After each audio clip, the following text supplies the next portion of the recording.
Hola mga Abantenatics! Usap-usapan ngayon sa showbiz, naghihirap na nga ba ang sikat na aktor na si Daniel Padilla? Kamakailan lang, umugong ang balita na ipinagbili ni Daniel Padilla ang kanyang paboritong luxury sports car. Nagdulot niya ng maraming haka-haka at tanong mula sa kanyang mga fans at taga-subaybay. Pero hindi pa rito nagtatapos ang mga pasabog. Ang latest chika ngayon ay ang pagbebenta ng kanyang 2-story house sa Quezon City kung saan siya nakatira kasama ang Queen Mother na si Carla Estrada. Ang bahay na matatagpuan sa isang kilala at sosyal na lugar ay may asking price na 50 million pesos lang naman.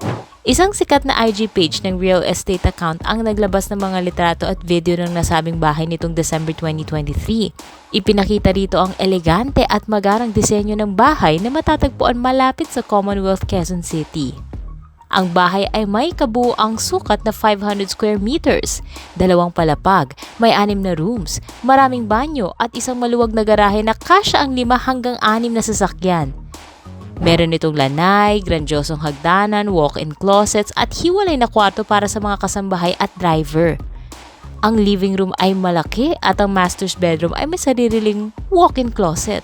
Sa kabuuan, ang bahay ay sumisimbolo ng legit na kabonggahan. Ang presyo, nasa 50 million pesos ang asking price sa ganitong klaseng ari-arian. Dumagdag pa sa palaisipan ang opinyon ng comedian at talent manager na si OG Diaz sa kanyang vlog.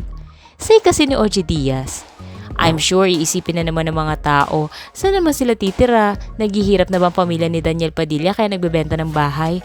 Alam nyo, ang importante, may ibebenta. Dagdag pa ni OG, ang alam ko gusto ni Carla ibenta ang bahay dahil balak nilang lumipat sa South. Mas gusto nila doon. Binigyan din niya na kung mabenta ang bahay sa halagang 50 million, ito ay magiging malaking win-win for all. Dahil sikat at kilala ang may-ari, nagdadagdag ito ng value sa property.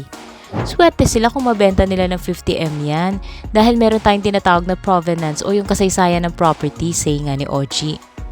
Hindi matapos-tapos ang intriga sa buhay ni Daniel. Matapos ang kanilang breakup ng dating girlfriend na si Catherine Bernardo, lalo pang naging mainit ang pangalan niya sa publiko. Si Manay Lolit Solis nagpahayag din ang kanyang saloobin.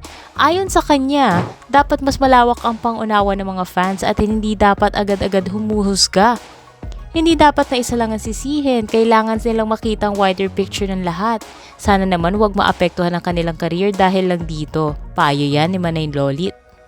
Patuloy nating suportahan sila dahil mahusay silang artista pagtatapos ni Manay sa usaping to. Mga Abantenatics, ano sa palagay niyo ang dahilan ng selling spree ni Daniel? May bago kaya siyang investment na paggagamitan ng pera o talagang nalulugi na sila? I-comment mo na yan!